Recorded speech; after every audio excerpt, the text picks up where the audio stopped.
Welcome to Blockchain Security Series, the podcast where the future of Web3 security unfolds. Presented by Pablito.eth.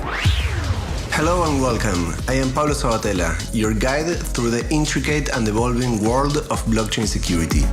Each episode we dive deep into the heart of Web3, bringing you face-to-face with the pioneers and key players shaping the blockchain security ecosystem. Presented by BlockFans. Hello everyone, hello Oliver, and welcome to the 6th episode of Blockchain Security Series. Today we have Oliver Hörr, founder of Hats Finance. Hi Oliver, how's everything? Hi, great. Thanks for having me, Pablo. A pleasure to have you in the podcast. So, with Oliver, we met last year in Paris, as I remember, when we did some activity, some kind of bouldering with friends after a DeFi Security Summit. I think we had 15 security researchers all bouldering, right? That was amazing. Yeah. It was cool. First experience. It was very, very nice. An idea of Mata. Yeah, very, very nice. So, welcome to the show. I would like to start by asking you, how was your role into crypto and into security? How did you start in this world? So I first came along crypto more deeply. Before I obviously have heard about Bitcoin and so on, but at that time I was not like very into financial things. But I have heard first time about Ethereum in 2016 when I was still in a big corporation in an innovation team where we would build POCs for like different new technologies to test them out and see if there would be a business case for the company. And one of my colleagues came very excited and said, like, you have to look into Ethereum, like you cannot ignore it. And so I started to go into the rabbit hole. And what I was very much interested in was like this whole game theory aspect and this coordination, and then as well having these decentral organizations running on chain. I then came to the conclusion that blockchain and corporate doesn't make so much sense because we have all of these legally enforceable contracts. So in the company, I advocated for putting the topic on hold, but personally, I stayed very engaged, went to hackathons, followed governance discussions. Fun fact that probably even Maki doesn't remember anymore, but I was talking with Maki when the whole sushi swap takeover from Chef Nomi happened. So like these were my like DAO experience. And then I joined a DAO where I was very active in called SC in 2020. And then at that time I was working in the strategy department of the CFO and portfolio management. So I was basically upset with which projects we were told by management we should do, because they would say like, do 5 projects with this technology, but I more liked solving problems from like real people. So I thought, okay, I need to go into portfolio management to decide. And so I was like doing on preparing big investments decisions into IT projects and internal startups. And then I decided, okay, it's time for me to leave corporation and create a startup. And one of my good friends, who's a partner at Collider Ventures, then introduced me to the CTO of Heads, Shai, who just was working on this idea. And I teamed up with him, and since then I'm leading Heads. And security. So I'm actually not consider myself the biggest security guy. So we have people in our team that cover this. So Shai, before doing Heads, was in Prismatic Labs doing research for the ETH2 client. And we have 2 internal security experts, Yella and Ben, who are auditors since 2017, working for very noticeable clients. For example, they did a lot for the Gnosis ecosystem. And so if I need a like hardcore security perspective, I'm always asking them. But for me personally, I try to understand very well the incentives around security, because I think there were a lot of issues where it's hard to disclose information but still get rewarded fairly, or how big does the incentive have to be for incentivizing a hacker to actually disclose the information and not steal money from the contract directly. And then as well, I observed a lot of problems in the auditing market where some people will remember it in 2020, 2021. There was so much audit demand that all projects needed to wait like 3 to 6 months to get an audit slot. And then the auditors would try to scale as fast as possible, hiring as many people as they can, which would then reduce audit quality a lot. And then the project would often pay like $500,000 for an audit that would not even be good. And then some projects even decided to launch without audits because the waiting time was for them too long. And this, in my perspective, was a huge, huge issue. And I think we with Heads can bring the solution to this. And maybe in a couple of months from now, the theory will be better tested if things is getting more and more crazy, which it could, yeah. Great. Yeah, we will talk. We will talk a lot about incentives then. So, how did you start Hats Finance, and why? Why did you start it, and how was the startup, and what are you doing exactly nowadays with Hats Finance? So, for me personally, I always saw security as one of the 3 big blockers for mainstream adoption. So I think it's UX. Like right now, it's still way too hard for the average person to use crypto applications. Then it's obviously scalability, that we don't even have the infrastructure to support all of the users in the world.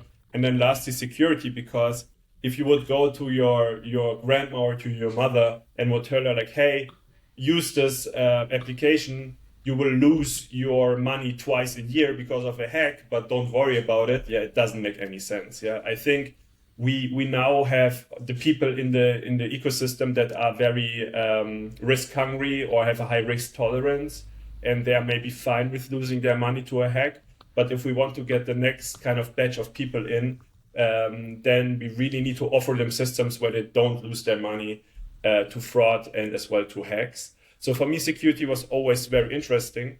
And so when I met Shai, who came from the direction, says like, well, we now have these new incentive mechanisms, which can incentivize providing liquidity or using something. Can we use the same incentive mechanisms to make the ecosystem more secure, to motivate more hackers to work ethically, and then as well make it a possibility for them to earn ethical money more easily? When I met with him and we discussed our ideas around this, and he already had like this first product, the bug bounty platform. He already had like a very concrete idea about it and an MVP build and so on. I think he just convinced me that this is the right mission, and I joined him to build this. Yeah. Okay, excellent. So let's start talking a bit about the state of the auditing market nowadays, right? Yeah. Where it started, where it's nowadays, and where do you think it's headed, right? Because it's pretty big. It's pretty big, but it's as well tiny, actually. Yeah. I would need to big perhaps when I refer to there are very different kind of approaches, right? But it's small. Yes, yeah. Like I think right now there's maybe like 1,000 audits happening a month, which is like compared to the Web2 security industry is probably still tiny. And then I think it's very hard to find like quantifiable data for this because all audit firms are privately owned companies and they don't publish their financial data. But I would assume that 90% of all security spending in crypto happens for audits. And there's like maybe 10% or even less for everything else, from like threat detection, wallet protectors, or like browser extension that protect you from getting rugged and so on. So 90% of security spend is going probably to audits, and we have probably something like 1,000 audits a month. So it's not huge, but if we believe in a future where everything will be a smart contract, maybe we are successful and we bring the whole financial world onto smart contracts. But not only that, we will have finally some connected devices even that will maybe follow some logic, or some AI agents that are autonomous and can interact. If we believe that all of this will be happening on smart contracts, then obviously this will be a extremely huge market. And I think the development of the auditing market in crypto was very interesting. So you saw that there's even companies that doing it before, but I think 2017, like some of the bigger organizations started to popping up. And then you would have either organizations like ETHBerlin, who are like super crypto native, and they're just like keep staying in this ecosystem. But then as well, organizations like Trail of Bits, which maybe someone don't even know, but they're not a native crypto company, but they built like a second crypto arm, and then started to train. And for example, I just spent a lot of time with Jocelyn from Trail of Bits in Amsterdam. And he told me as well, he was like, I just picked it up, I got interested in it, and I learned it. And then what we have seen is that more and more organizations have popped up. And then we kind of reached, as said, this like craziness in 2020, 2021, where, for example, investors invested into audit firms or bought big contingents upfront to just make sure that if they invest into a company, they would have audit slots for sure. So they don't need to wait 6 months until they deploy it. And investors could tell the projects like, hey, I can offer this to you as a bonus. Yeah, if you take my money, then you will get an audit slot as well with like a tier 1 audit. And it was a huge thing back then. So, but yeah, history played out and everything started to crash. And then what happens next is most audit firms realize that they have way too many people for the bear market, and a lot of auditors like fired 50 to 60% of their employees, which was very painful, but needed to happen. And then as well, they had, I think, look into the mirror and say like, okay, we scaled, but the audit quality went down by a lot because the amount of talent in the market was just not there. And so the people that got hired later, they were just not as good as the original people doing it. And now I feel like it's a whole different story again. Yeah, I feel like the amount of talent in the market has exploded. There's so many good auditors coming in constantly. And the audit firms as well are not starting to scale yet because auditing demand is it's up from the bear market for sure, but it's not even near where it was in 2020, 2021. So I think there's like still a lot more room for craziness. I think it's very interesting what you said regarding VCs, investors, like buying audit hours for audit in advance. I think that no one thought about tokenizing that, right?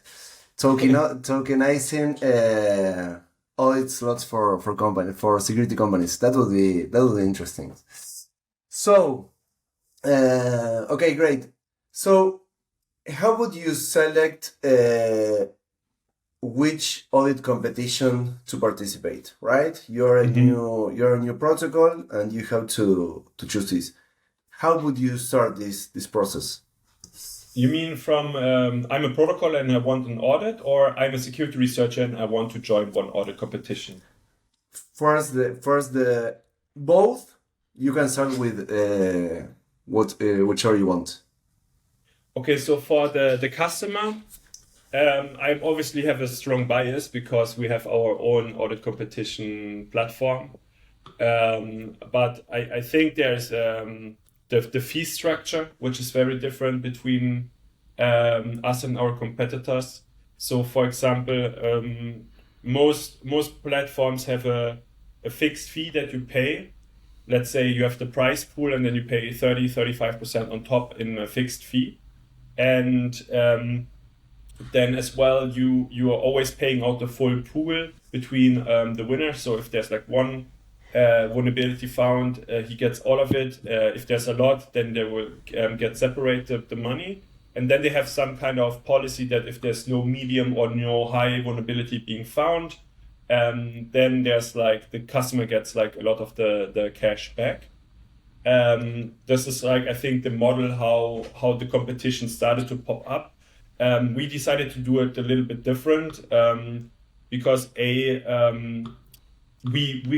run this completely on chain. Like our approach from the beginning was that we don't want to be like an intermediary in the middle, but we just want to provide the technology for people to self-host their competitions, which as well means, of course, we should take less fees. Yeah, if people are self-hosting, then the fee model should be different. So for us, it's that you only pay out what you need for the vulnerability.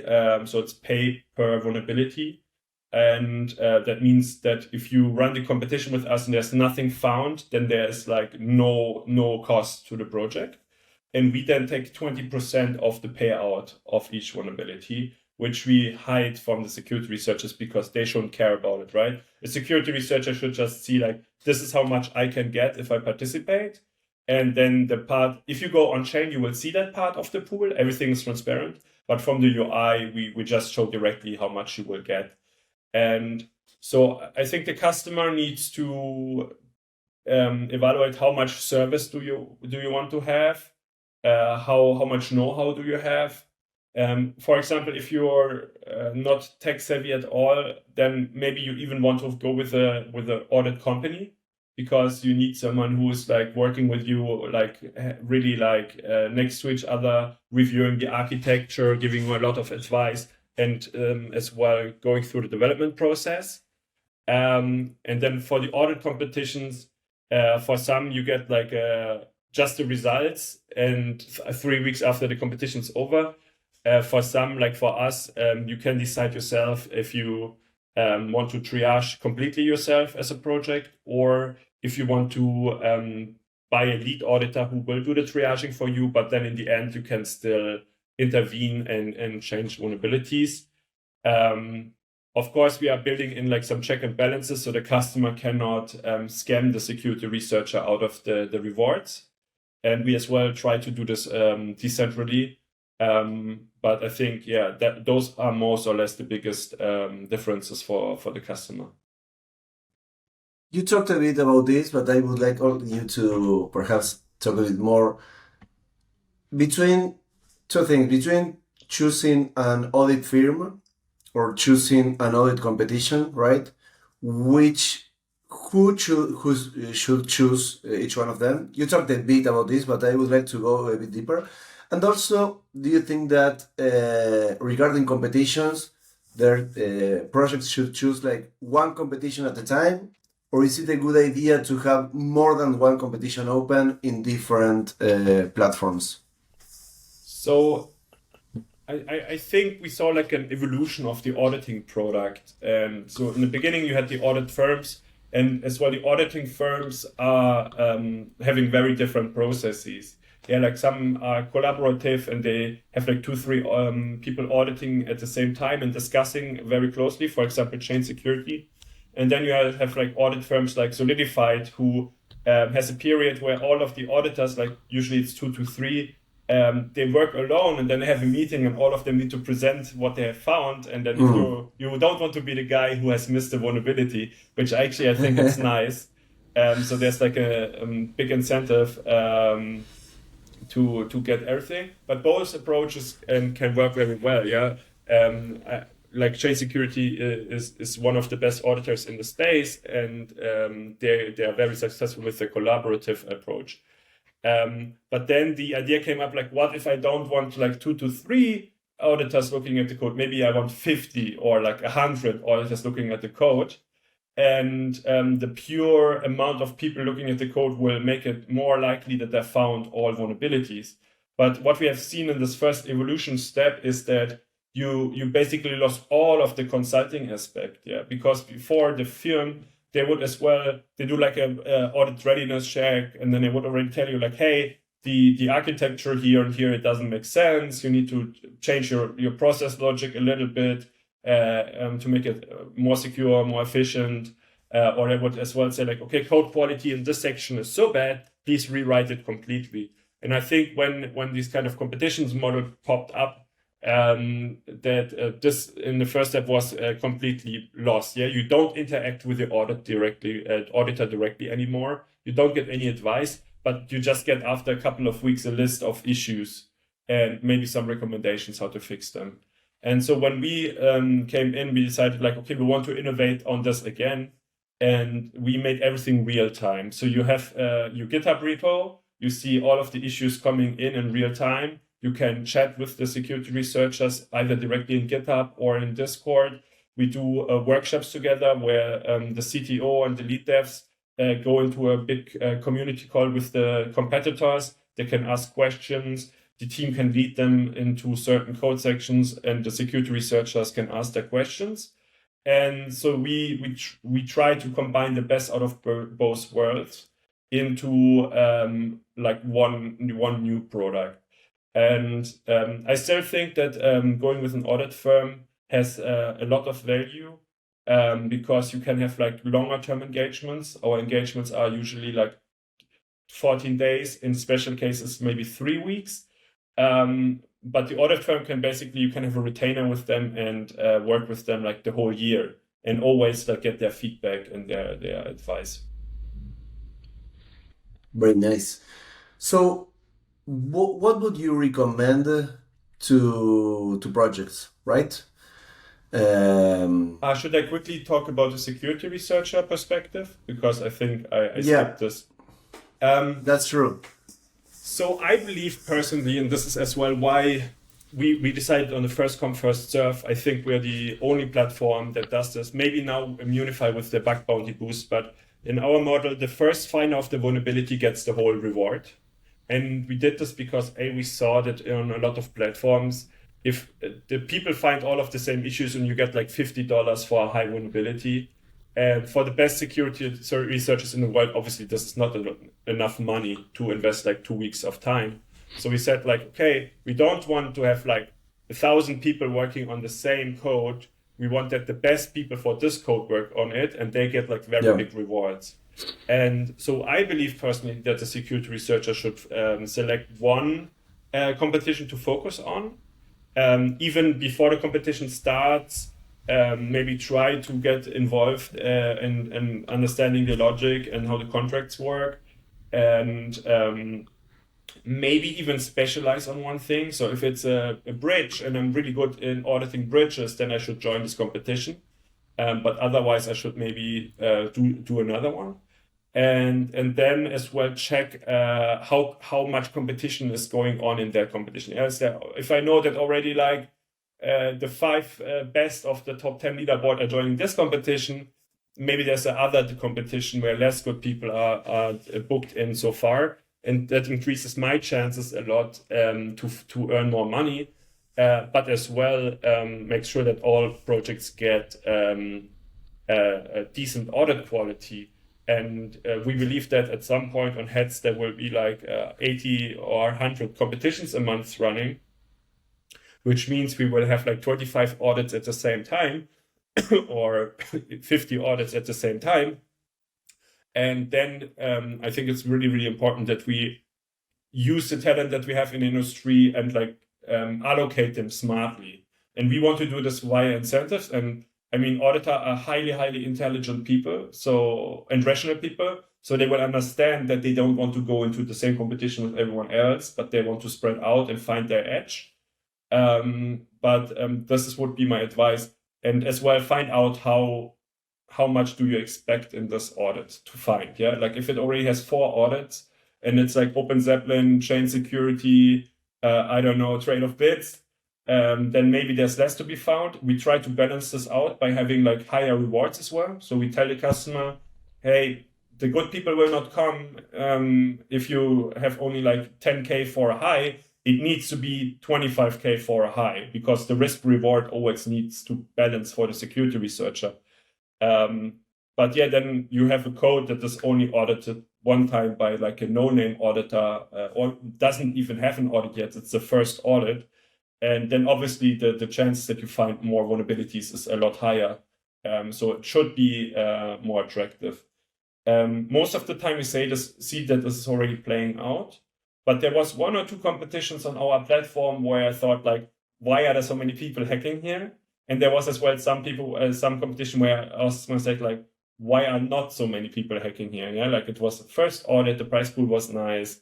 And I mean, there was then other people who identified this and then they got all of the cash. It was like 2 or 3 people, which is nice as well for them. Yeah, so the market will reward the people who are smart about it. So Nice. Yeah, I agree on that. So before we started recording, we talked a bit about what you would recommend to projects, right? Regarding so what do you think about fuzzing, formal verification, and I would also like to know what you think about scaling, right? And most companies, competition, and audits are based on services. What do you think about trying to scale these services? And have you seen any interesting products that can help auditors or can help companies when they try to make protocols more secure? yeah. So I think the new tools coming in, it's not new at all actually, but luckily it gets more prominent, more talked about. But with fuzzing and formal verification, I think it's super, super important. It's important for the project themselves as like a final layer of security to maybe do an audit, then do an audit competition, and then fuzz as much as you can, and then even formally verify like key contracts.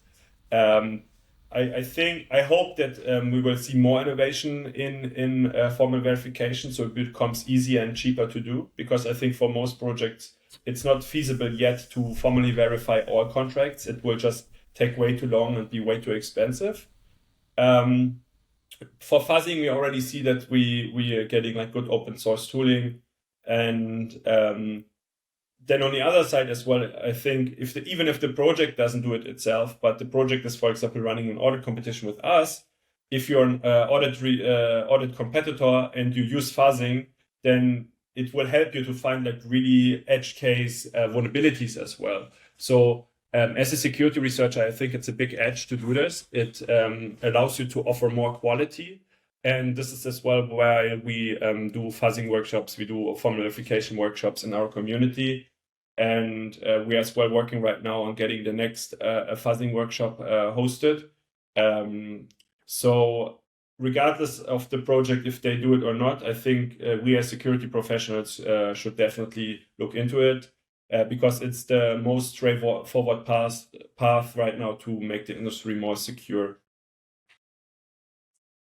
Nice. I remember that last year you were involved in the ERC 7512 to bring audits on chain. So here I want to ask you two things, like what's the process or your experience in developing an ERC, and what's the advantage, let's say, of doing this? How was the whole process? And why did you do it? So all of this actually started even a year earlier, so in like 2022 in ETHBerlin, when we talked to Richard, the co-founder and CTO from Safe. So they already back then saw that they will have a problem with account abstraction modules that if I go into the Safe, I always call it App Store, Safe App Store, and I want to add, for example, a social recovery module to my wallet. If this has a vulnerability and I'm losing all of my money, people will very directly point at Safe and say like, I lost my money in Safe. So if this plugin there is a third party, then Safe still by association will get the blame and maybe even the legal risk. So they said like, okay, we want to have a certain security standard for modules that we will show in our UI in the Safe App Store. And the idea there we discussed already in 2022 is that because we have these on-chain bug bounties, you can check the code hash, and you can check if there's liquidity in a bug bounty, you can check the IFPS. And if, for example, the code of the module would change, but the code hash would not change, then you could automatically delist the bug bounty, automatically delist the module from the App Store. And the same we wanted to do with audits. Yeah, like the module can only be listed if it's audited. So as well, if the code changes, but there's no audit covering the new code, because you would have on-chain as well the code hash for the audit, you would automatically delist it from the App Store. So you would make sure, without being too manual or too centralized about it, that you can guarantee your users at least a certain level of security. And when we discussed this, of course, we were like, yeah, we enhance, we can offer this, like our audit competition completely on-chain. And we have like all of the winners, all of the payouts, all of the issues, everything, is like represented in our IFPS on-chain via NFTs and so on. And but Safe, obviously, they don't want to have like a vendor lock-in, which I think is the right approach, of course. We need to build like open systems, and if we all would be the only ones who do this, then this would not be like really like the crypto economy. Yeah, like we should always make sure that there's like no entry barriers or like no safekeeping. So the idea from the Safe was then like to make a ERC for on-chain representation and keep it very, very simple. Like we discussed a lot, if you can like already put in more, we could like list which auditor in person was there, and we could even give like some summary of the audit or whatever. But then we came to the conclusion, okay, we're gonna keep it very simple, and it's just like a formatting for the attestation. Every auditor can create this attestation and will sign it with their key. We maybe need to host some kind of registry with like the different auditors, so you can then match them, but they can as well just host the key on their own website. And the query of this on-chain representation would not in the beginning like separate between like good or bad auditors. But what you can do later on then is you can build stuff on top that would, for example, check how many contracts of the auditor that has created this attestation has already been hacked. So quite naturally, you would then get like a track record for all of the auditors, all of the projects that buying audits. And you could even build like automized systems on top of it, where maybe I'm a bridge and I want that people are allowed to list their token on my bridge permissionless. But I have some safeguards where I say, you can only list your token if there's at least one audit, or if there's an audit from these 10 companies. And so I think what would be like really, really relevant, and we are investigating this, but as well other amazing companies like Rhinestone, is like creating these registries where you can then select yourself what audits do you trust, what smart contracts do you trust, and what kind of criteria you would look for example.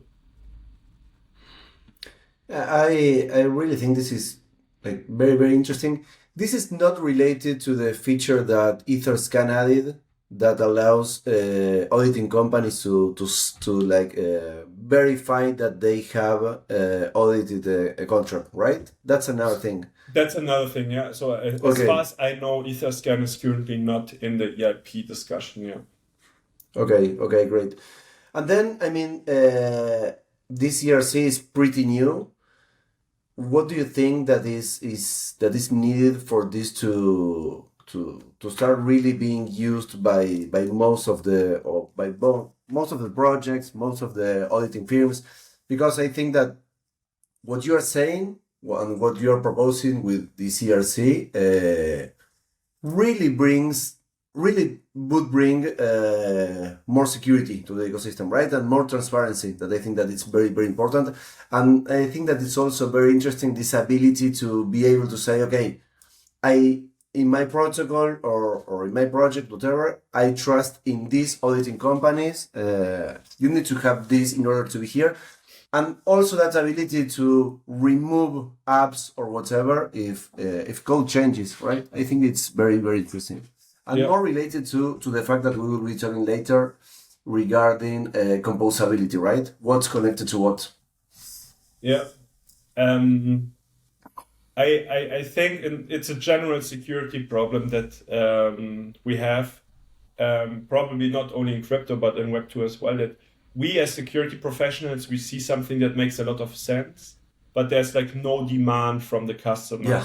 Like we as well had this, for example, with skin in the game things, where we said like, wow, an auditor can say, I will take part of my fee and I put it into a bug bounty for 3 months. So if I have missed a vulnerability in my audit, then I'm going to lose some money. So I'm going to suffer together with the project. And we told auditors like, hey, sell this to your customer. It makes your product so much better. You can prove you have conviction in your own audit. And we had some customers, some auditors who offered this to their customers and said like, hey, I do this. And the customer said that, yeah, it's cool, I like it. But they were not even motivated to pay a little bit more for it. So we said like, maybe they will pay 20% more for the audit, but will as well have more conviction. And we see the same with like insurance. We see it with like wallet protection. The user or the customer usually they don't enforce or require like a lot of security. And so we from security professional side, we are pushing stuff forward that makes a lot of sense. But if the user doesn't ask for it, it's a little bit slower until we get shipped. I think with the audit representation, we will get there. In the beginning, it was already like a tough negotiation with like all EIPs, because everyone has like a different opinion on what kind of data fields should be there, what should be the structure of the attestation and so on. But I think, and this came especially from the safe guys, to keep it very, very simple in the first step, I think it's a good strategy. But until we will see that this will actually happen, I think there will still be more time required. And I assume probably when smart modules will really kick off. So right now, there's still a lot of discussion around the EIP, the different EIPs now, you have to say, with the new EOA enshrinement discussion around which EIPs for account abstraction will make it into play. After this is finally solved and people start creating these modules, I think then the on-chain audit representation discussion will pick off again, and we are very well prepared, and then hopefully we can just push it and start using it. Definitely. So now that you talked about account abstraction, what do you think that will be account abstraction's impact in users' security and also experience, right? We talked about experience when you started. In fact, if you want to say it again, you said that there were 3 key things, right? When we started, you said user experience for the adoption. Yeah, user experience, security, and scalability. Yeah. Perfect. I'm just quickly pulling up here the different EIPs so I don't butcher the versioning number.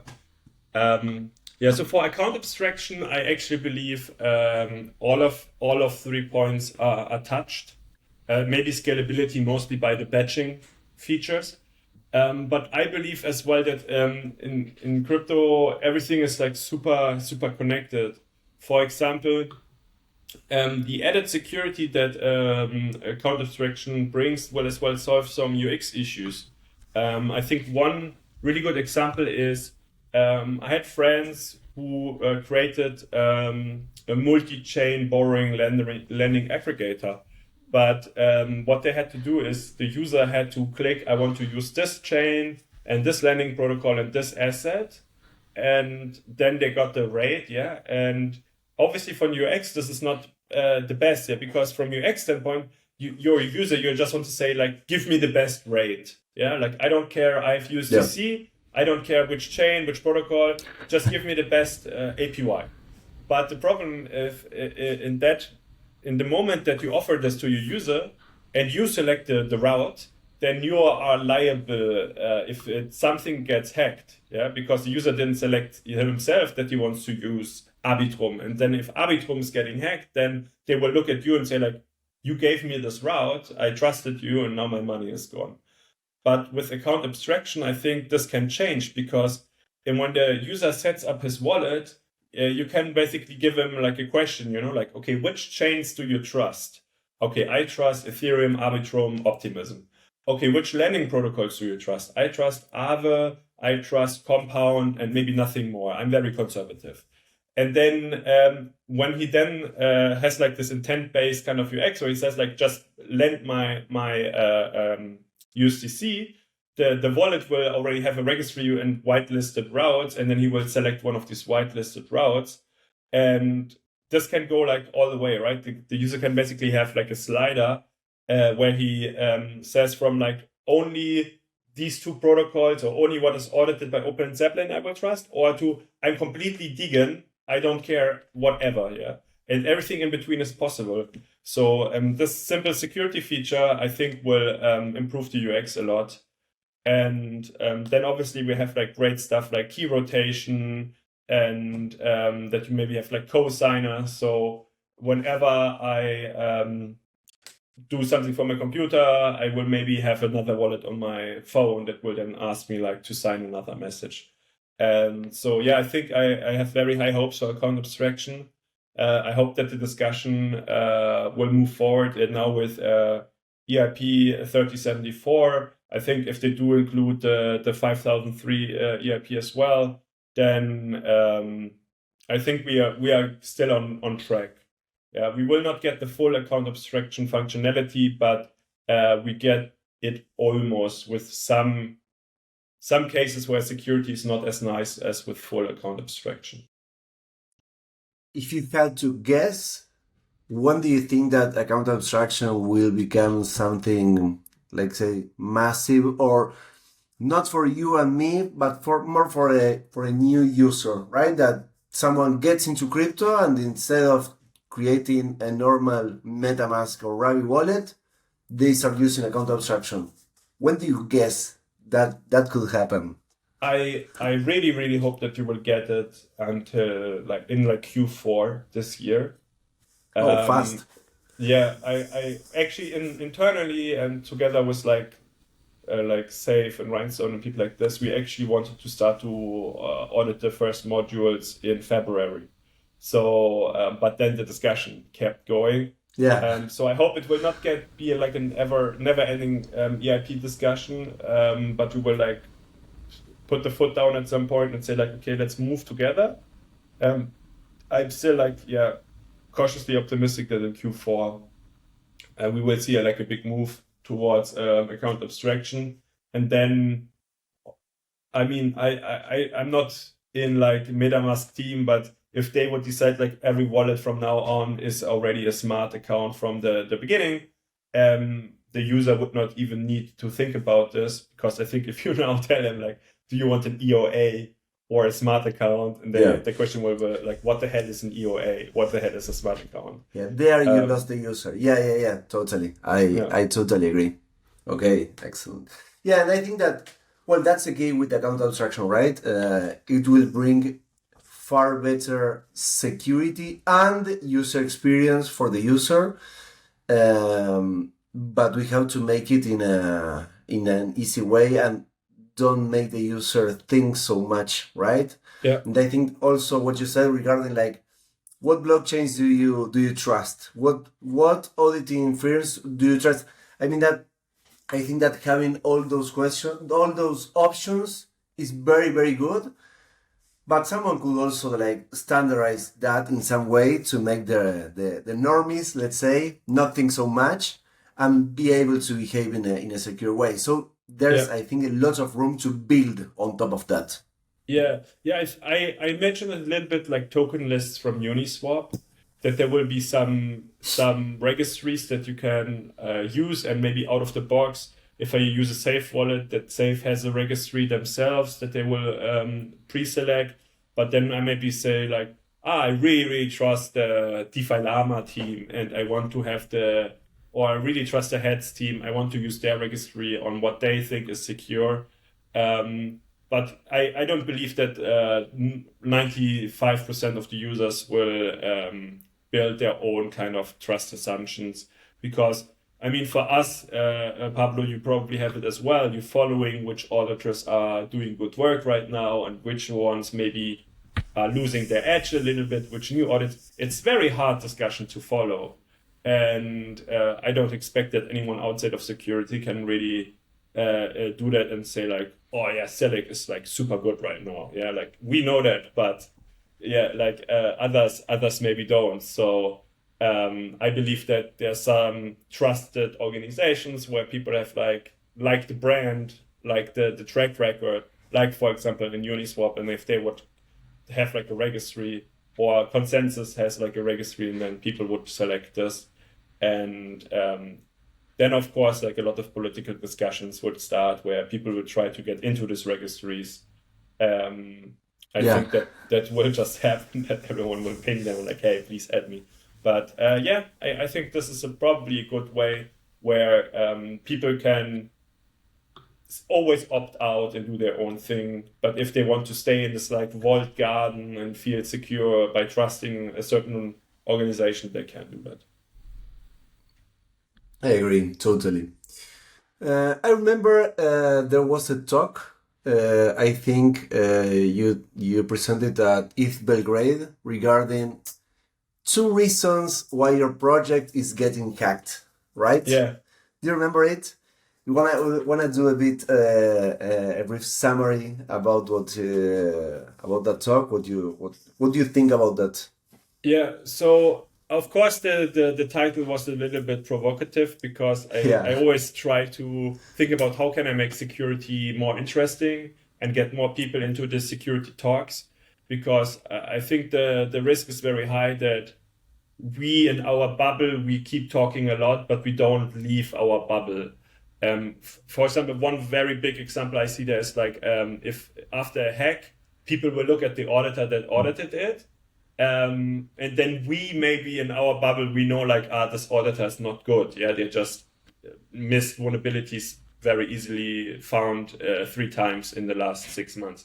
But like ask a normal guy on the street, they still think that Certic is the best auditor in the world. Yeah. So I think we have to work hard that this information leaves our bubble. So I make it a little bit, let's call it clickbaity. But so the first point was that it's very hard for security researchers to sell vulnerability information. If you look at the traditional bug bounty process, you have a information asymmetry. Yeah, like in the beginning, the hacker has all of the information about the vulnerability, and the team has all of the money. But in the moment that the hacker hands over the information, because because otherwise, how does the team know if the vulnerability is real or not? The hacker has to show it to him. But in the moment he does this, the hacker has no leverage in negotiations anymore, because suddenly the team has all of the money and all of the information they need, so they have no incentive anymore to pay. So we try to solve this with like having the money on chain, and then having like a third-party court system that can triage and like force the project to pay out. This we will finally deploy now, probably like in 2 to 3 weeks. We will bring this feature live. It actually took us very, very long to bring this. We already audited like 6 to 8 months ago, but then decided to not deploy it yet, because if this would not work very good, it could be even like worse than the current system. So we just wanted to make sure that it works very well before we deploy it. And even then, I think we will have to gain experiences and talk a lot to hackers and projects how well it worked in the end. But yeah, this was the first thing, that if we don't make it easier for hackers to disclose vulnerabilities and make sure that they get paid fairly, then obviously there's a bigger incentive to hack projects. Because I can either get like 100 million TVL I can steal for sure. I mean, obviously I'm then a criminal. I need to wash this money. I will probably always look over my shoulder for the rest of my life because I'm scared that the FBI will find me. Yeah. Or the other option is I have like a 50-50 chance that they will maybe pay me 100K. Yeah. So this is often the kind of choice that the hacker has. And I think we need to make it more attractive to go down the legal route. And the second reason that I was diving in the talk was it's extremely hard to select an auditor if you are not deeply into the security scene. So you can either go with a very prominent big auditor like ETHBerlin, yeah, where you just know that he's good, he has a long track record, and everyone is talking about him. You just need to ping one other project and ask who's the best auditor. But then you will get obviously like a very big invoice, and not a lot of people can afford like $500,000 to $1 million for an audit. There's just like a lot of DeFi projects who don't have that kind of money. So your second option is you try to do due diligence yourself and try to figure out which auditor is good or not, but it's very, very hard to do. Let's say you go onto the REC leaderboard and check which auditors are not on the REC leaderboard. But even that doesn't mean that it's a good auditor. Yeah, it doesn't mean anything. So in the end, you need to gamble on what is a good auditor or not. And then you have a lot of risk, that you pay good money for a bad audit. And the third option is, you just know someone like us by chance, and you can ping us and ask us like, hey, who's a good auditor right now? And we can give you advice, So those are basically the three options that you have. And we believe that the audit competition is a very good solution to this because, at least in our model, if you run the audit competition and no one finds vulnerabilities, you don't pay anything. So you don't have risk of paying a lot of money for a bad audit. And hopefully it's still very attractive for the security researchers because if they find something, then they will earn very good money. But this was more or less the essence of the talk. Very nice.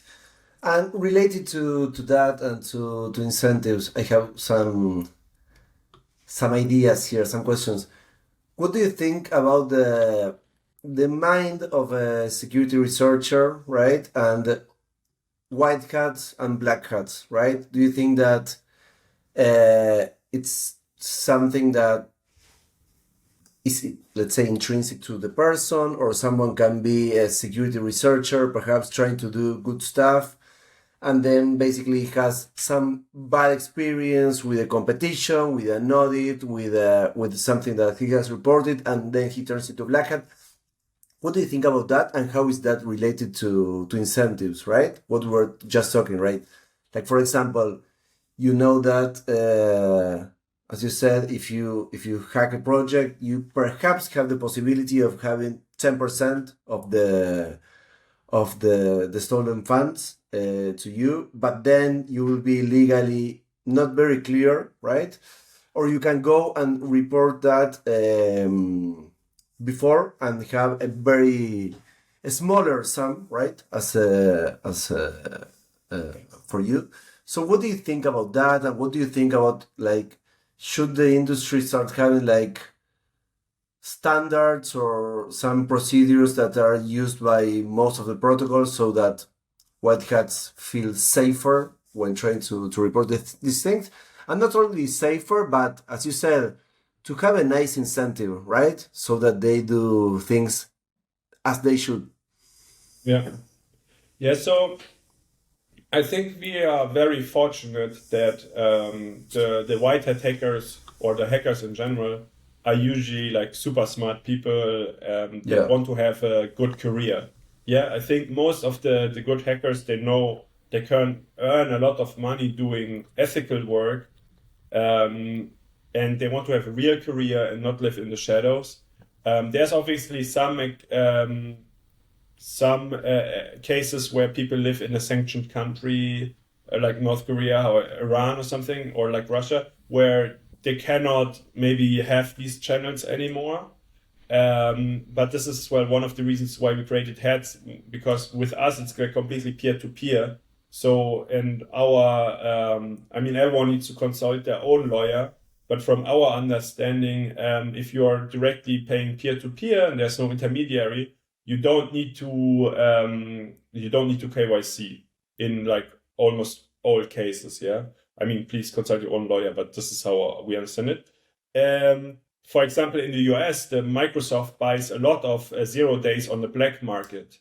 And the regulators never asked Microsoft, like, hey, did you KYC this guy on the black market? No, of course not. Everyone understands that you need to buy the vulnerability information to save your users. Yeah, like the good that you're doing there is like way bigger than the potential harm that could be created by doing this.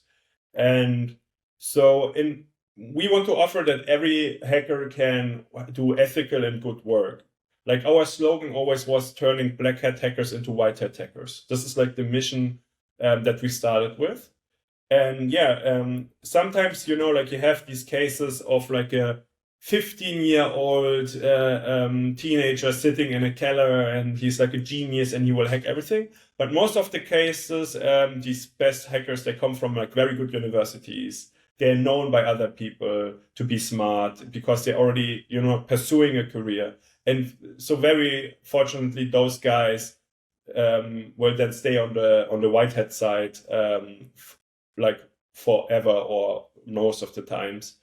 But I do believe that if we have bug bounties where people submit real issues, and we do as well have a lot of bullshit submissions, I have to say, where people submit some low effort thing like a sandwich attack or something, and then they get upset that they don't get the reward. Yeah, like I don't feel bad for those people too much, because they're basically wasting everyone's time.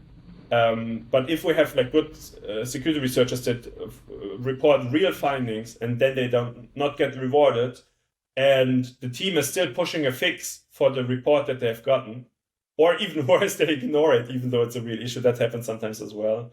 Luckily not with us yet, but maybe at some point in the future we have that the team refuses to acknowledge a real issue. But at some point those people will say either, well, it's not worth it for me to hunt the bugs and report them because I don't get money, so they stop, or even worse, they just exploit it and then either negotiate to get 10%, or even worse, they just keep everything. I think if we like lose our good relationships to the security researchers as a project site, then there's a big chance that everything will be less secure even in the future. Yeah, I completely agree. And what do you think regarding, in Web2 security, traditional security, like there was a metric that most of security incidents were related to employees or past employees, right? So do you have any thoughts or data? There's not so much available regarding inside jobs. And what do you think about bounties for employees, right?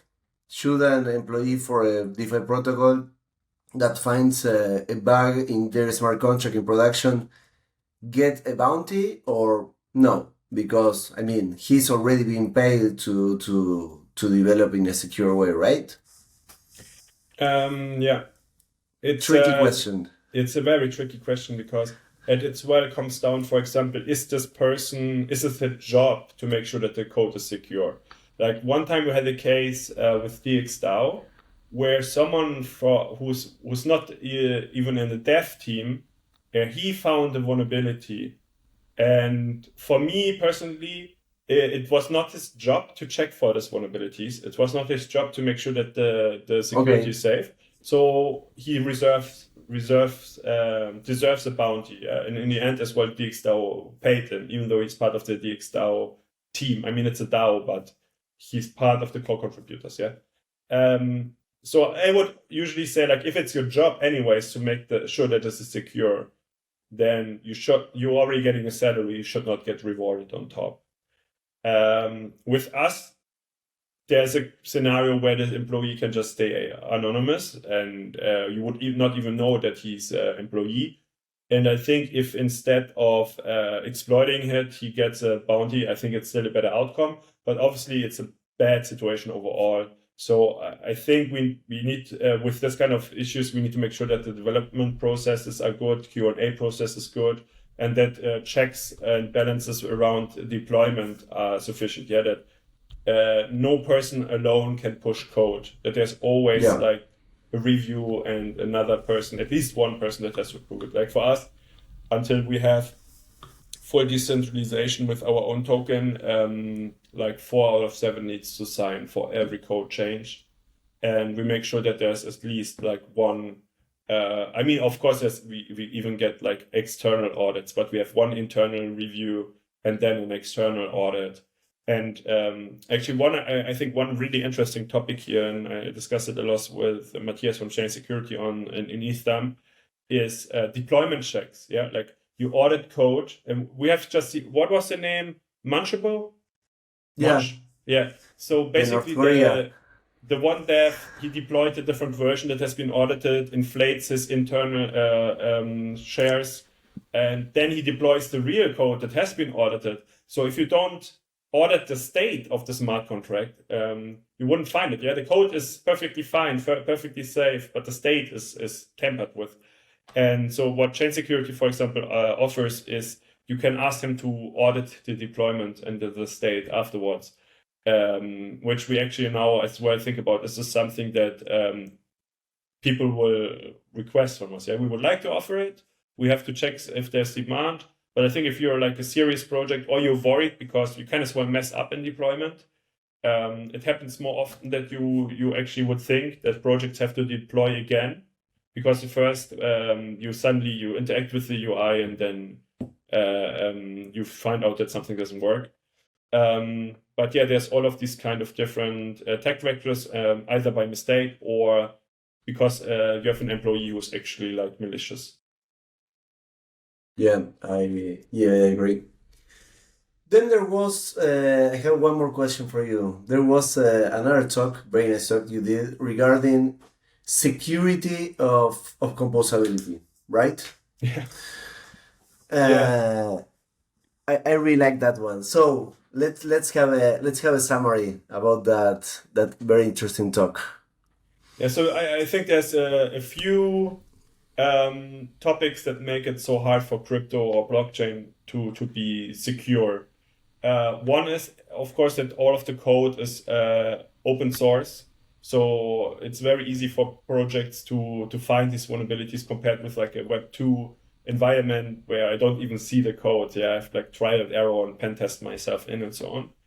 But another one is composability. And what I just did in this talk, I did like a very napkin math kind of approach and said like, okay, what do you think is the chance that the base layer will break? Let's say it's 3%, yeah, that within 1 year, there's maybe a critical vulnerability. Okay, but now there's a rollup on top. What do you think is the chance that there will be a critical issue with the rollup? It's not as safe as Ethereum, so maybe it's a little bit higher. Let's put it at 5%. So you already as well inherit the risk from the base layer. Yeah, so you now have the risk of the rollup and you have the risk of the base layer. So you're already at 7.85% of that something is going wrong. But it doesn't stop there. Yeah, like now you build an application on top.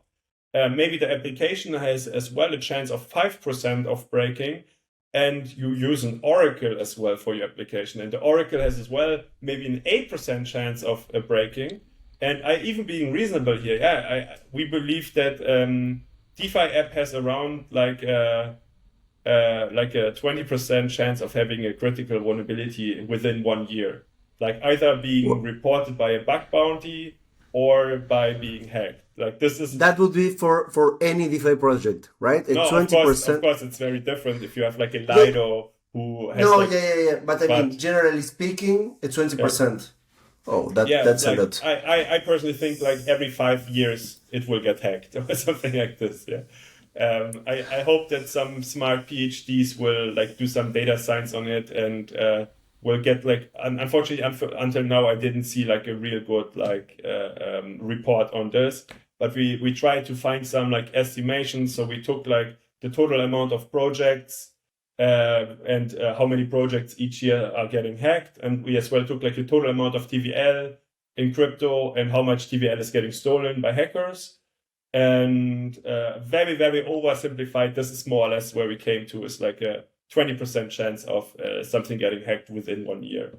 And this is, by the way, what I think broke insurance, because this is the amount of risk that is very, very hard to insure if you do actual risk models. But anyways, so you inherit the risk of the base layer, you inherit risk of the rollup, you inherit the risk of the oracle, which is 8% in my example, and then you have the risk of your own contracts having a vulnerability. And suddenly, you're at like 19.46% chance that your application will have something critical and you will lose all your TVL or some of your TVL.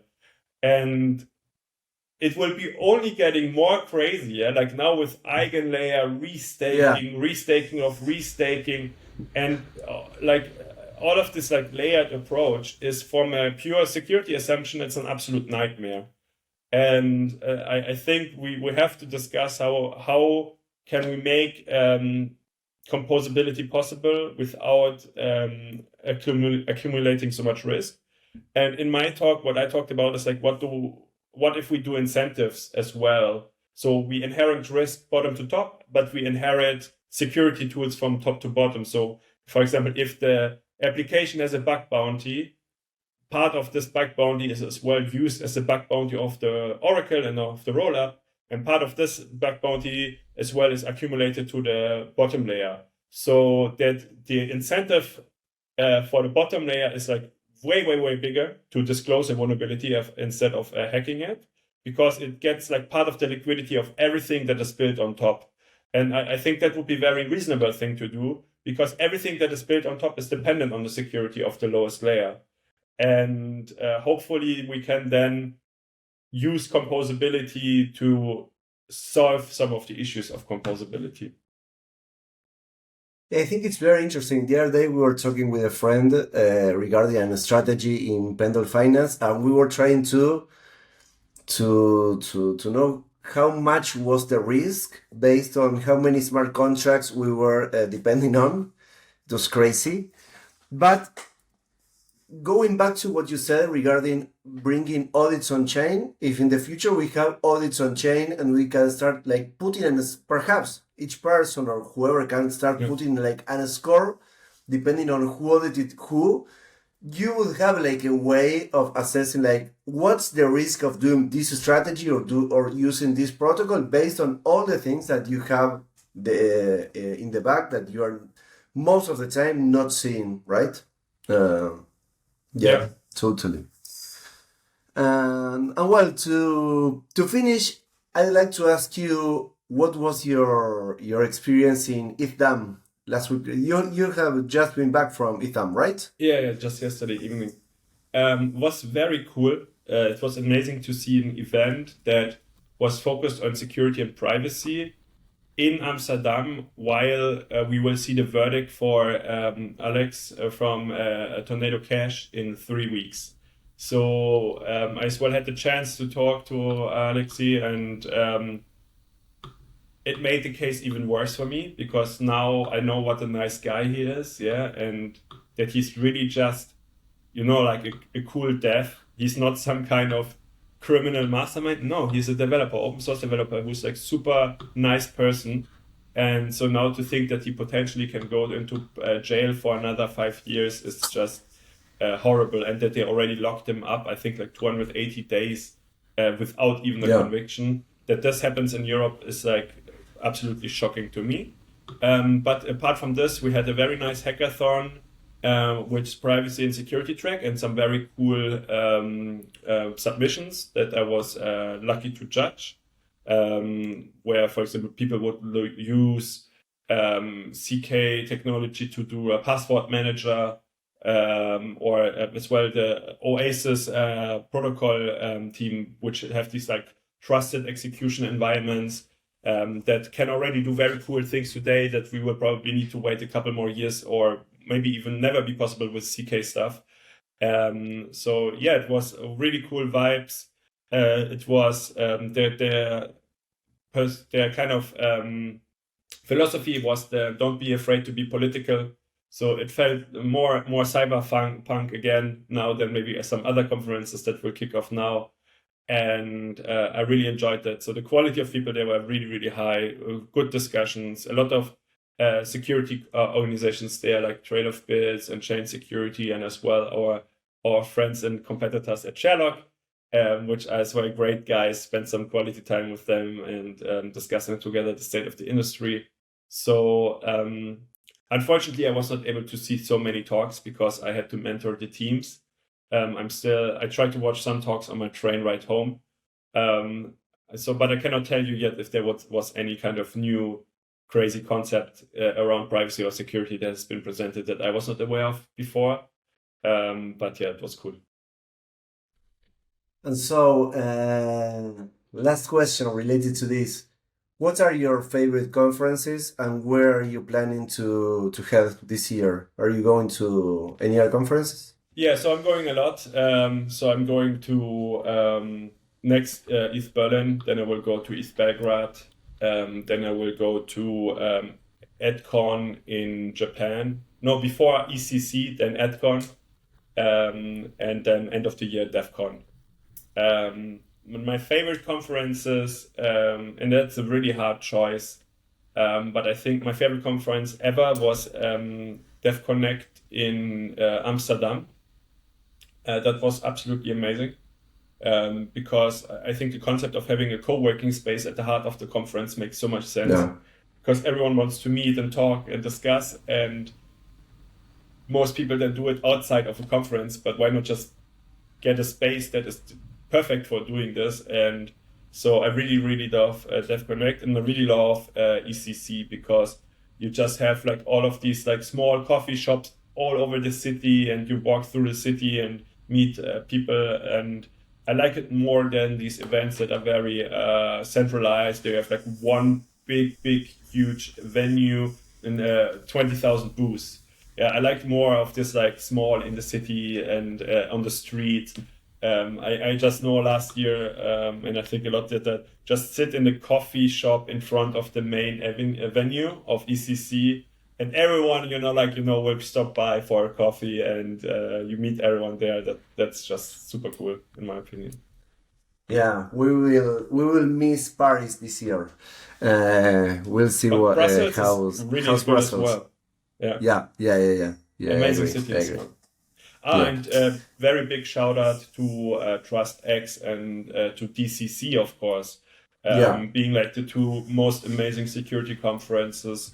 I'm really looking forward. I think there's just DCC this year.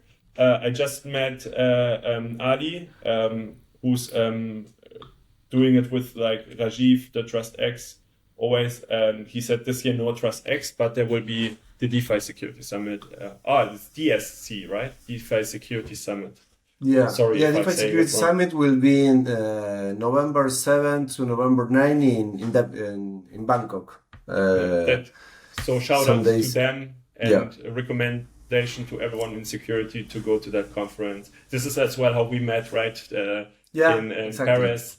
So that's always a very important thing. Just don't come with the expectation to find business. I think come with the expectation to learn about security, to talk to people in security. Because some people come with like a BD team, and then all of the BDs find the one DeFi project that's on the conference and try to make some deals. But no, come and nerd security with us. Everyone is super friendly and collaborative.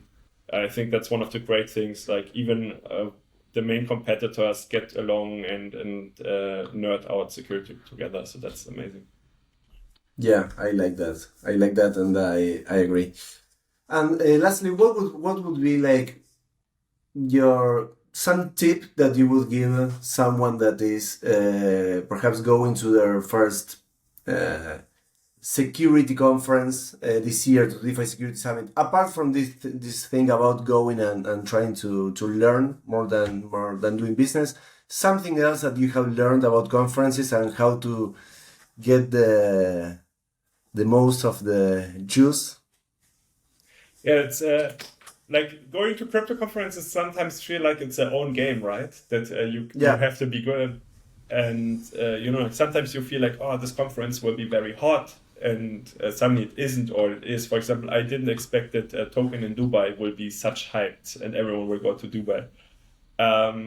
But yeah, like get a feeling for what everyone is talking about, which events, and as well like the people that you want to interact with, and go to that event.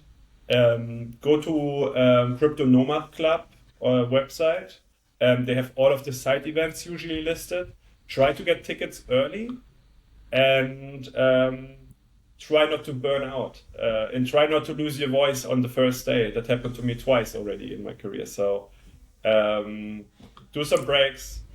Get some cool people and just do a chill dinner sometimes. You don't have to go to 5-6 events a day, even though I unfortunately still do it for heads. And have a lot of fun. Don't come in a suit. Come in a hoodie. 100%. Yeah. Excellent. Well, Oliver, it's been a very, very, very interesting interview with you. I want to thank you a lot. I don't know if there's anything else that you would like to add to the people who are listening to us.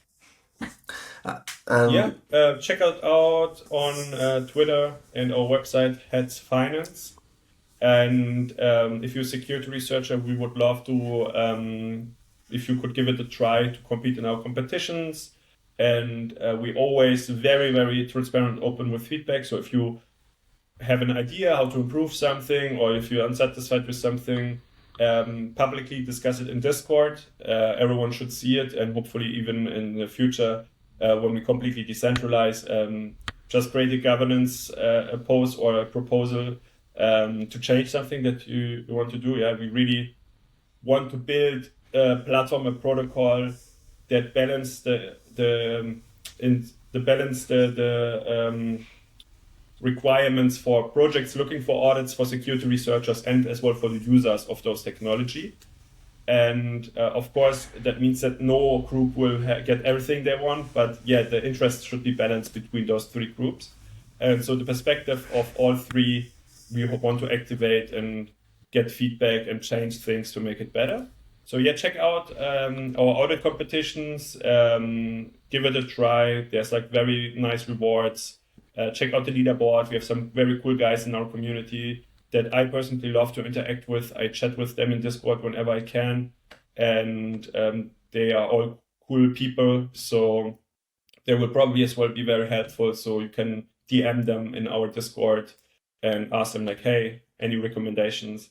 If you want to see any kind of workshop or webinar, we have a lot of connections to very cool companies in crypto.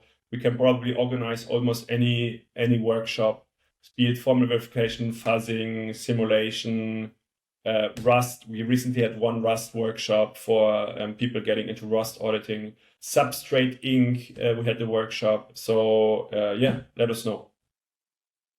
Excellent. Those are excellent recommendations. Well, Oliver, thank you very much for your time with us. This has been the 6th episode of Blockchain Security Series with Oliver Hörr, founder at Heads Finance. Hope to see you, Oliver, in the future. And to all of our listeners, thank you very much. We'll see you in the next episode. Thank you for having me. Bye-bye. Bye-bye. Blockchain Security Series, the podcast where the future of Web3 security unfolds. Presented by Pablito.eth.